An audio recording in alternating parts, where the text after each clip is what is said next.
In 1774, John Adams made a bold declaration. With his words, he envisioned a new nation of 13 states independent from the Parliament and the King of England. Great odds were stacked against that vision becoming a reality, but his words did come true. And within 2 years, the United States of America was born. In 1789, William Wilberforce stood in the midst of the British Parliament, and he eloquently cried out for an end to the day when men and women and children would be sold like farm animals as slaves. That bill was defeated that year, and for the next 18 years it was reintroduced to the Parliament, and every year it was defeated again. But William Wilberforce continued to be a voice for change in the British Empire. And finally, 44 years later, in 1833, just 4 days before William Wilberforce died, the British Parliament passed a bill to abolish the evil of slavery that he so vigorously opposed.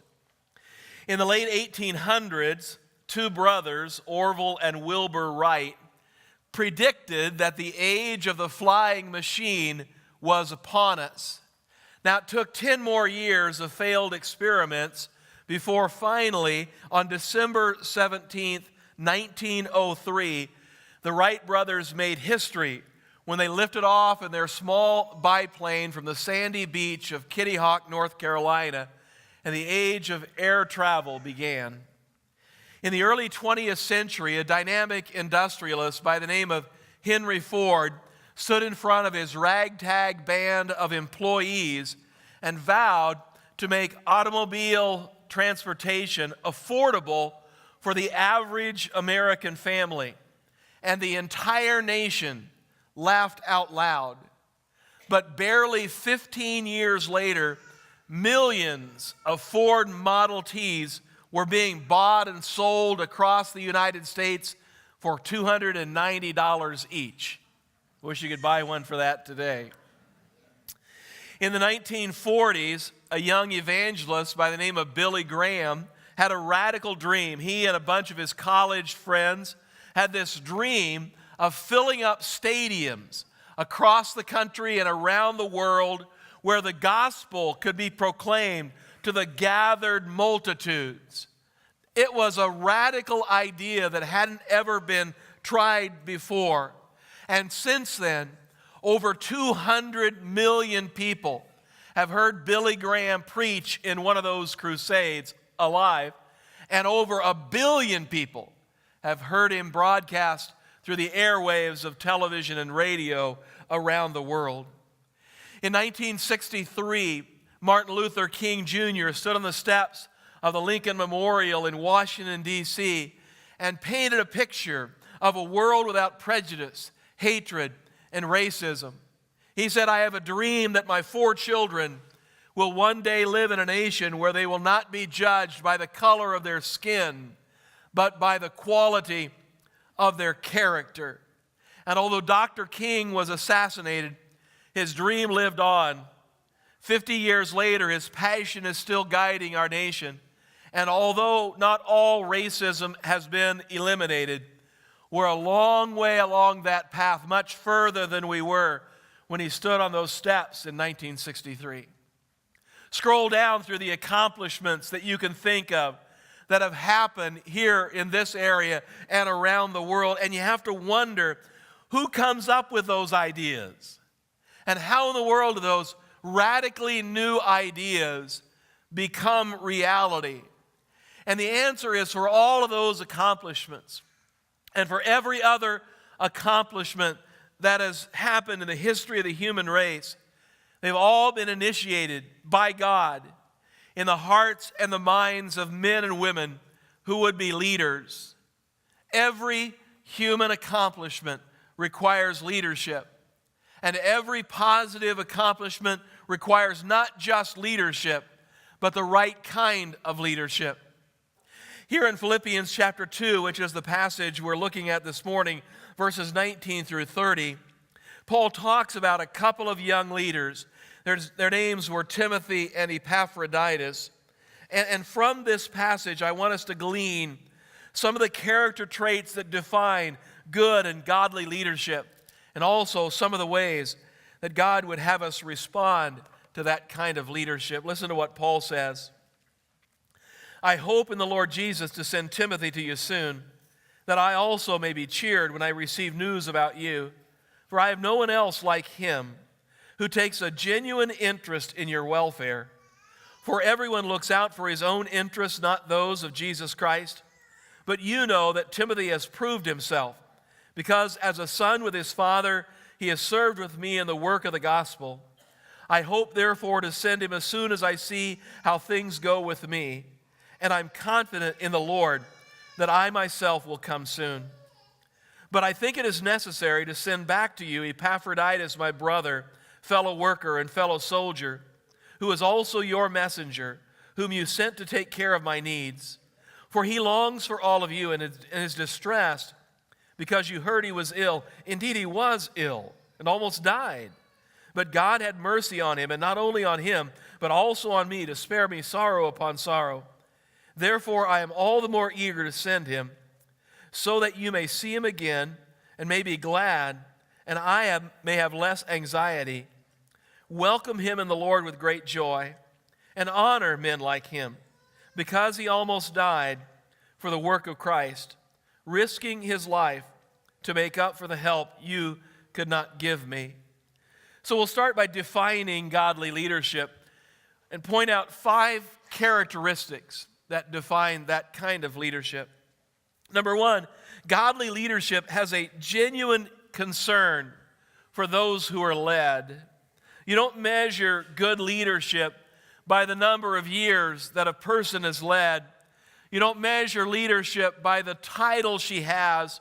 You don't measure it by the degrees that he's earned, by the amount of pay that she receives, or the number of people who follow him.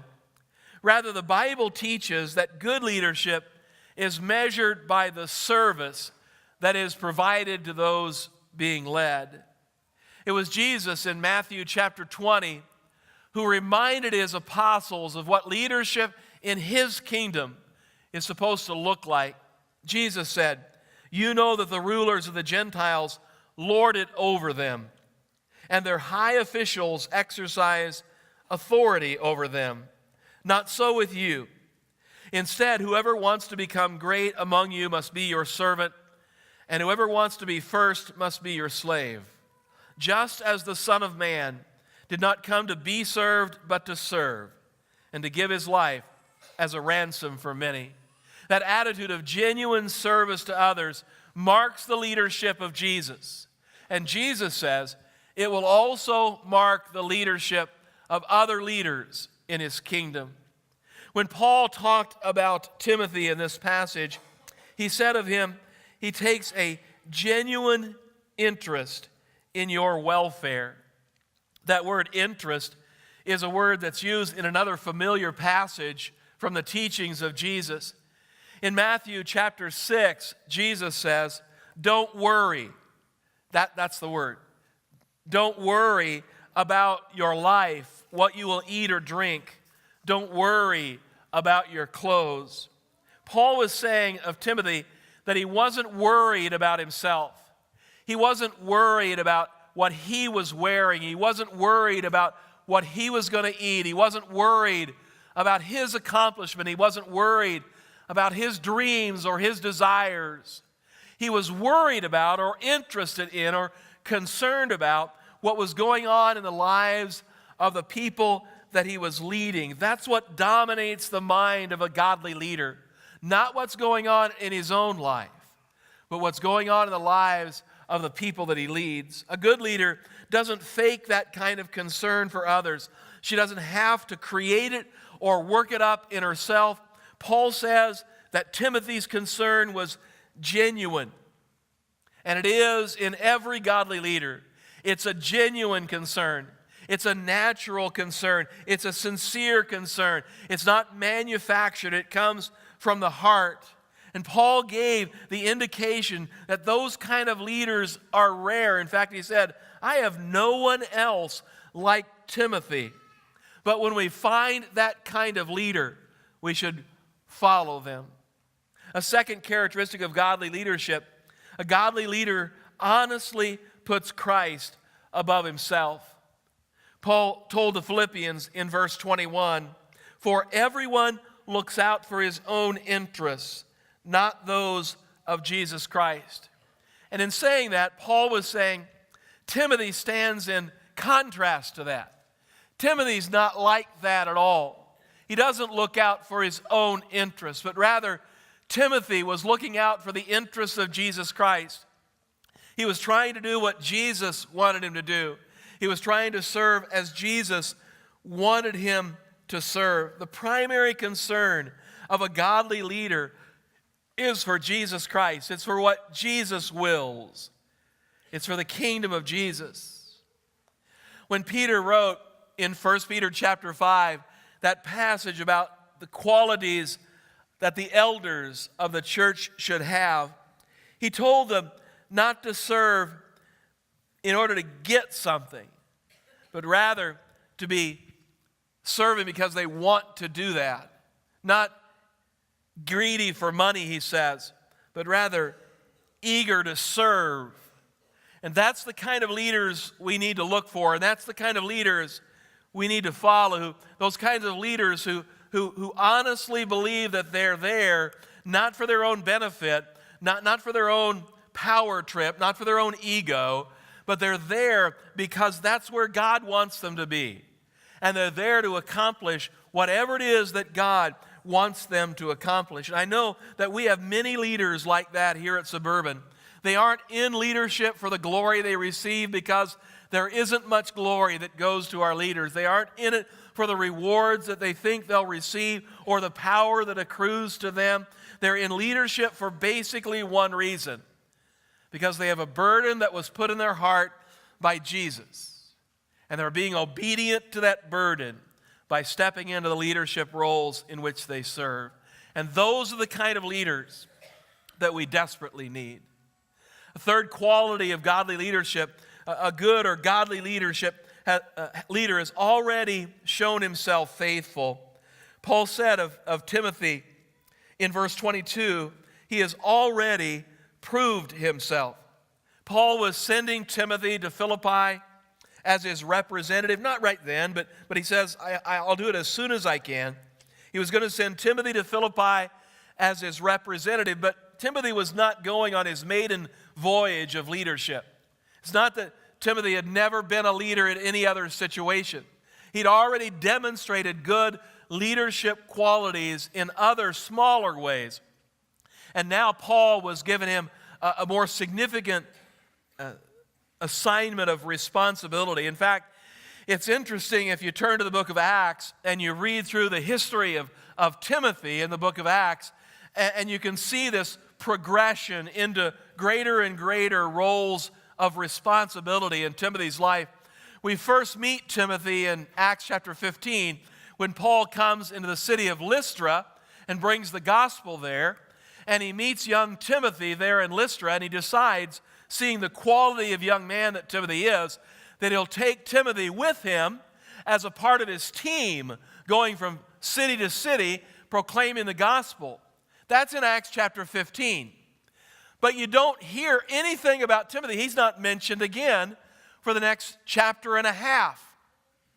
So for that early stage of his ministry with Paul, he's an unnamed assistant, just along for the ride, carrying the microphone cords or whatever it is that Paul assigned him to do. He was just an unnamed assistant.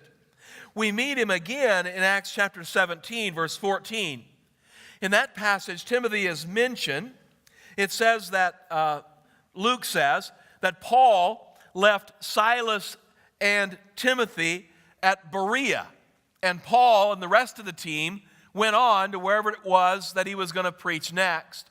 So in that situation, almost always in the scriptures, when you see the names of two people listed, the first man listed is the primary leader, and the second man is the kind of the co-leader or assistant leader. You see that in Paul's journeys almost all the time. So in that particular situation, when Paul left Silas and Timothy at Berea, Timothy was in the number 2 slot. So he moved up from an unnamed assistant to the number 2 spot on a sub-team that was left behind to continue ministry. We meet Timothy again in Acts chapter 19 when Paul sends him on another assignment. This time, Luke says, Paul sent 2 of his helpers, Timothy and Erastus, to Macedonia. So now he's moved up to first place. So he went from an unnamed assistant to second place on a sub-team. Now he's first chair on this team of 2 that Paul is sending on to Macedonia. And later, we'll see that Paul is willing to send Timothy by himself so that he grows in the responsibility that he carries. He proves himself on each stage of this journey toward greater and greater responsibility. And that's the way leadership is supposed to work in God's kingdom. We don't see someone and because of their inborn qualities, immediately thrust them into a significant place of leadership. We bring people along so that they grow in the responsibility that they carry. When Paul was talking about the qualifications for elders, in 1 Timothy chapter 3, verse 6, he says of them, they should not be a recent convert. Again, that idea that they've grown and matured to be able to carry the responsibility that they're stepping into. Of deacons, Paul says in 1 Timothy chapter 3, verse 10, they must first be tested. And then, if there's nothing against them, let them serve as deacons. So test them first, and then put them in to increasing levels of responsibility. Good leadership is leadership that's been tested and proven faithful. The fourth quality of godly leadership, a godly leader is submissive to those God places over him. Paul said of Timothy in verse 22, as a son with his father, he has served with me in the work of the gospel. That speaks of Timothy's willingness to listen to what Paul was saying, be submissive to Paul, do the things that Paul told him to do, a submissiveness in Timothy's character and the way that he responded to Paul's leadership. And every leader in God's kingdom on earth operates under the authority of someone else. There are no omnipotent potentates in God's kingdom. So every leader, no matter what level of responsibility that leader has, needs to serve under the authority of someone else. A good leader cannot be a leader unless he's willing to serve in that submissive kind of way to those who are over him. And one more character trait, a godly leader is willing to sacrifice for his work. So we move from Timothy to Epaphroditus in this one. Verse 30 in chapter 2, Paul says of Epaphroditus, he almost died for the work of Christ, risking his life to make up for the help you could not give me. Epaphroditus was willing to risk everything for the sake of the gospel. He was even willing, Paul says, to risk his life for the sake of the gospel. The word risk that Paul uses in that passage is an interesting word. It was a gambling word. And it meant that someone was willing to put it all on the line. So if you were casting the dice in their gambling games of that era, someone would put everything on one roll of the dice. That's what it meant to risk it. Or if you're playing poker today, we call it going all in. You put all the chips in the middle of the table. All the chips go into the pot, going all in on a particular hand. And Paul says of Epaphroditus, he went all in. He didn't hold anything back. Everything he had, he put into this work that he was doing to advance the gospel of Jesus Christ. Both Timothy and Epaphroditus were faithful to what they'd been assigned by God, even when it wasn't easy for them to do the things that God asked them to do, even when it caused them to risk their lives and sacrifice for it. No matter what the dangers or hardships that came, they were willing to accept those because of the value of the gospel, the value of doing what God wanted them to be doing. It's not easy to be a leader. A leader, at least not a godly leader. Godly leadership is not about honor. It's not about glory. It's not about comfort. It's not about ease. It's not about having a whole bunch of people to do the work for you. Godly leadership is about sacrifice and about hard work. And then let me talk about 3 ways that God would have us to respond to godly leadership. 3 principles for responding to godly leadership. Philippians chapter 2, verse 29 says that we should welcome godly leaders. Paul says of Epaphroditus, who was returning to Philippi after being with Paul and serving with Paul, Paul said of him, welcome him in the Lord with great joy. To welcome him meant to receive him, to accept him, to be glad that he's back with you, glad that you have him as a leader. And that's in contrast, I think, to what I see as a common attitude in the United States toward leadership in our culture. And that common attitude that I see in our culture toward leaders is an attitude of suspicion. It's the opposite of the kind of attitude that Paul talks about that we're to have toward godly leaders here in this passage. Multiple times around our city, I've seen people have on their bumpers the bumper sticker that says, question authority. That's a common attitude toward leaders in our country. We assume the worst of our leaders. We assume they're out for their own benefit. We think they're looking out for themselves rather than looking out for those that they're leading. And I'll grant you that in the political realm, we have ample reason to treat our leaders with that kind of suspicion. From Watergate and even before, we've been let down so many times by our leaders that we've become very skeptical of anyone who steps into a leadership position.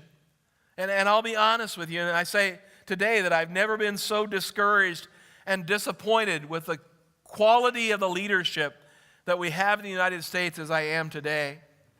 And we've had largely the same experience in the corporate world as well. But in the church, in God's kingdom, it has to be different. We have to fight within ourselves that American tendency to distrust leadership. We have to fight within ourselves that tendency to assume the worst of our leaders, and we must replace it, at least in the church, with an attitude toward leaders that welcomes them, that accepts them, that are glad they stepped into the leadership positions that they have. Now, that attitude, I think, is predicated upon choosing the right kind of leaders, upon choosing the kind of godly leaders who have the kind of characteristics that I just talked about. But that's often, most always, the kind of leaders that we see in the church. I mean, there are like 300,000 churches in the United States. And the vast majority of them are led by men who have a heart for God and a heart for the people that they're leading. And there are probably 1 million or 2 million elders and deacons of those churches across the United States. And except for a rare 1 or 2 scattered around the country, they're all there because they long to serve Jesus. And they long to serve the people of the churches that they lead. So we ought to welcome and accept those kinds of leaders that we see in our churches. A second response to godly leadership, Paul says that we should honor godly leadership. Again, of Epaphroditus in verse 29, Paul told the Philippians to honor men like him. Let me jump over to a passage in 1 Thessalonians that gives that same kind of instruction. It's in 1 Thessalonians 5, verse 12 and 13. Now we ask you, brothers, to respect those who work hard among you, who are over you in the Lord and who admonish you. Hold them in highest regard in love because of their work. In the Thessalonian passage, the word that Paul uses for highest regard is an interesting word. It's a superlative. In fact, it's a triple superlative. It's the word huper ek parasou. Huper, you can hear the word super in that. That's what it means. Super. And then it's ek. Ek means beyond, and then para means over and above. So he says, huper ek parasu, regard your leaders, huper ek parasu. He says to regard them super, beyond, over and above. That's superlative upon superlative upon superlative. The other time we see that same word is talking about the power of God. Ephesians chapter 3, verse 20. Now to him who is able to do super abundantly, that's that same word, super abundantly, beyond all that you ask or even imagine. Paul says that we should honor our leaders, but not just honor them. We should honor them in superlative kinds of way. That's Paul's point. Don't hold back because you think a leader is going to get a big head or will think more of themselves than they ought to think. God will keep them in line. God is very good about helping people develop humility. And God will be able to keep leaders, largely He'll be able to keep them in line so that we don't have to worry about that. Our responsibility is to give them honor. In fact, to give them superlative honor. Others will take care of providing dishonor. Others will take care of providing discouragement. There are lots of people who accept that assignment. Our assignment is to honor our leaders and to do it in an overabundant kind of way. And then one more response to godly leadership, and that is that we should follow godly leadership. Now, you don't find that particular response in Philippians chapter 2, but I don't want to talk about leadership and responding to leadership without mentioning that response. So let me move to Hebrews chapter 13 to point that response out from that passage. Hebrews 13, verse 17, obey your leaders, it says, and submit to their authority, for they keep watch over you as men who must give an account. Obey them so that their work is a joy, not a burden, for that would be of no advantage to you. The New Testament teaches that in the church, we should obey, we should submit to those whom God calls into leadership positions over us. So that's defining godly leadership, responding to godly leadership. And if you'll allow me, since this is the 4th of July weekend, to close by leaving behind church leadership and saying just a couple of words about leadership in America. You know, if you're here very often, that I rarely, almost never, say anything political from the pulpit. And that's an intentional choice I made many, many years ago because I think there are more important things for us to talk about here. But I've already told you that I am more discouraged about leadership in America today than I ever have been at any other time in my life.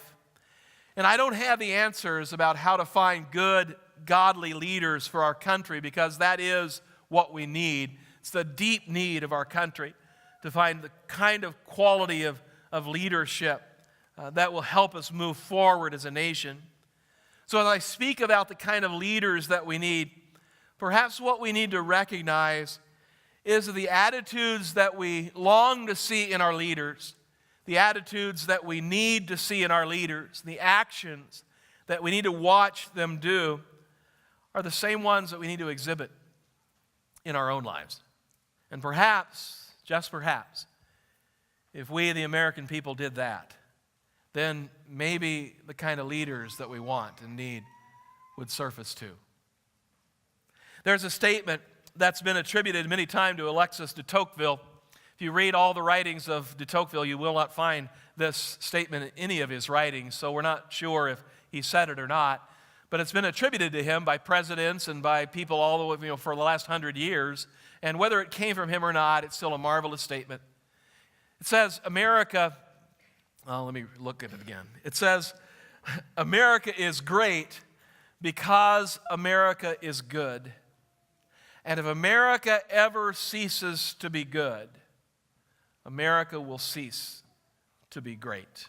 Amen. You've heard the political slogan many times this past year. Let's make America great again. I think that's the wrong slogan. I think the right slogan is, let's make America good again. Let's focus on that one. Let's make America good again. Let's rebuild America on a moral foundation based on the character and the commands of God. And let's find leaders who demonstrate that same kind of character. Let's be a people with integrity who don't have to justify how we use our email or explain our corporate speeches or hide our tax returns. And let's find leaders like that too. Let's welcome those who are in need and those who are oppressed. Let's not build walls. Instead, let's remember the statues that we've already erected that declare, "Give me your tired, your poor, your huddled masses yearning to breathe free. Send these, the homeless, tempest-tossed to me. I lift my lamp beside the golden gate." Let's be sure that we're not known for our lying, but rather we're known for our willingness to speak the hard truths. And let's find leaders who are cut from that same cloth. Let's be willing to sacrifice to protect the lives of those that we don't know beyond our borders, rather than eliminating the lives of those that we do know within our own bodies. Let's be people who aren't looking out for number one, but rather be people who live by the golden rule. Let's be a nation known for what it gives to other people and not for what it takes from them. Let's be a nation where neighbors know their neighbors and neighbors love their neighbors, not where neighbors fear their neighbors. Let's make America good again. And as Forrest Gump said, that's all I have to say about that.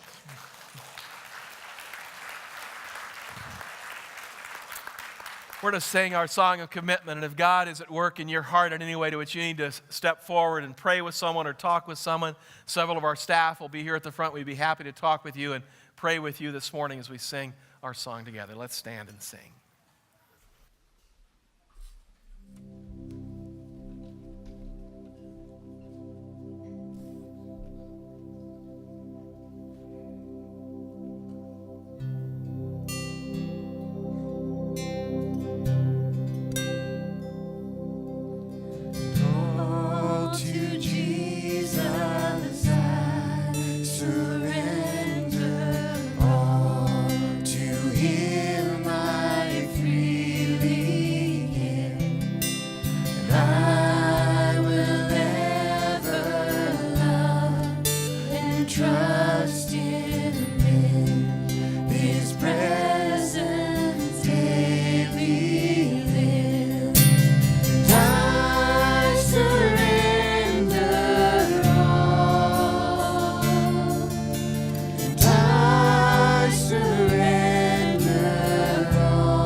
Special treat for us this morning. We had Vacation Bible School this last week with 230 some kids day by day, and some of them are here this morning and they're going to sing the theme song for us. So come on forward.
Follow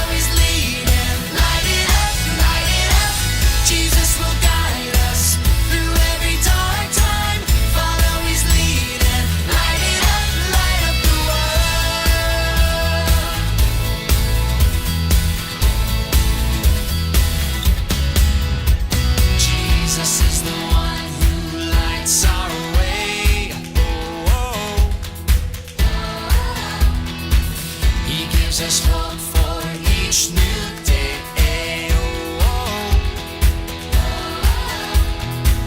When the world feels dark and lonely, His love illuminates. He's the one I trust and I will follow Him. He is the light that breaks through the darkness. Follow His lead and light it up, light it up. Jesus will guide us through every dark time. Follow His lead and light it up, light up the world.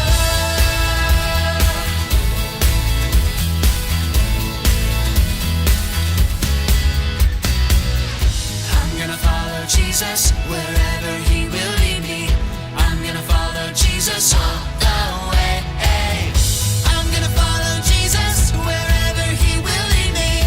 I'm gonna follow Jesus all the way. He is the light that breaks through the darkness. Follow His lead and light